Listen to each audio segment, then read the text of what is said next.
Welcome to Module 10, Supply Fan and Duct Static Pressure Control. In this module, we focus on the airside pressure system that connects the supply fan to the terminal units. The goal is not to run the fan as fast as possible. The goal is to maintain enough pressure for reliable terminal airflow while reducing fan energy safely. We will stabilize the local fan loop, review pressure sensor location, implement trim and respawn reset, validate terminal demand, and protect system limits.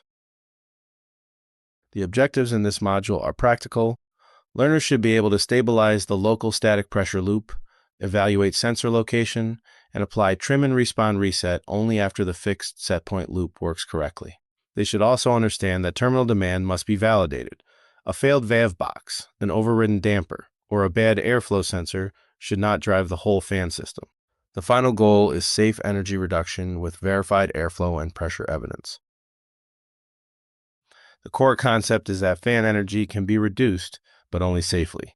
Lowering the duct static pressure set point reduces fan speed and energy, but the system must still serve terminal airflow, ventilation, coil performance, and building pressure needs.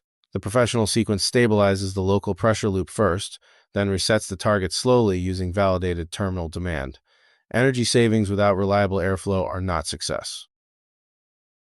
A variable speed supply fan normally controls duct static pressure with a local pressure loop. That local loop requires a valid pressure sensor, fan proof, minimum and maximum speed limits, high static protection, stable PI tuning, startup initialization, and fallback behavior if the sensor fails. Do not enable dynamic reset until the fan can hold a fixed static pressure set point without hunting.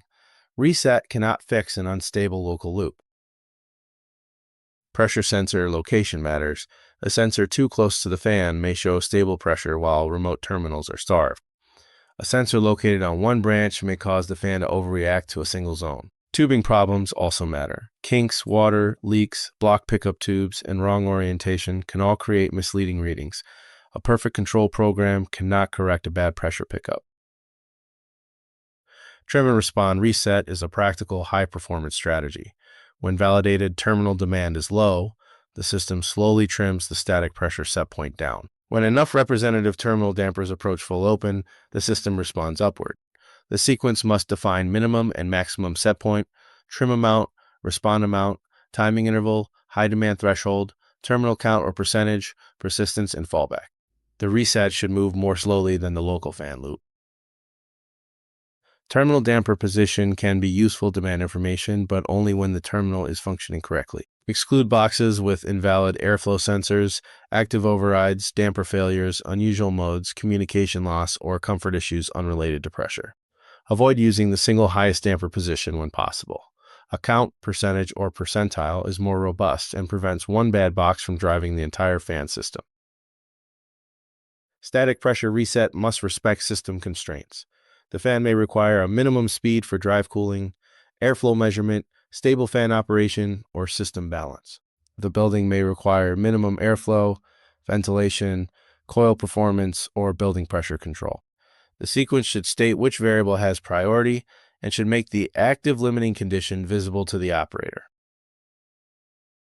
High static protection should not depend only on the normal fan control loop. It may limit fan speed, stop the fan, open relief paths, alarm, or require manual reset, depending on the approved design.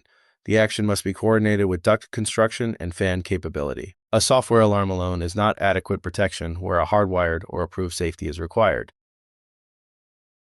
If the pressure sensor fails, the system needs a defined fallback.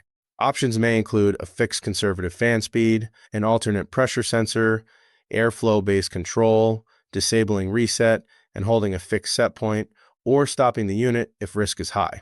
The fallback should be visible and bounded. The operator should know that the value is not normal and that reset has been disabled or replaced by an approved method. This is a conceptual reset example, not a universal sequence. Every 2 minutes, the system counts validated high-demand terminal boxes. If 3 or more boxes are near full open, the static pressure set point is raised by a small amount.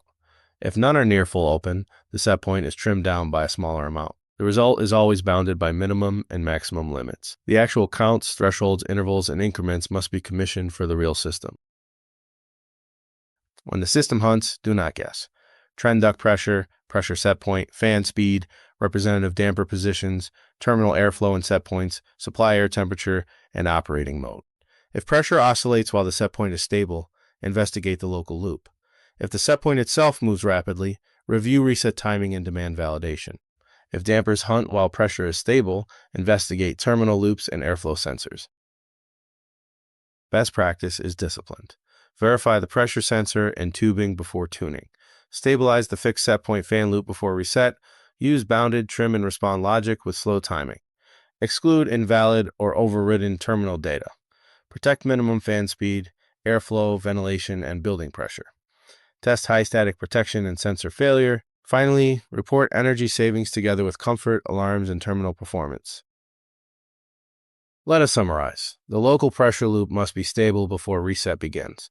Sensor location and tubing can create false confidence. Trim and respawn reset must be bounded, slow, and based on validated terminal demand. Failed or overridden terminals should not drive system pressure.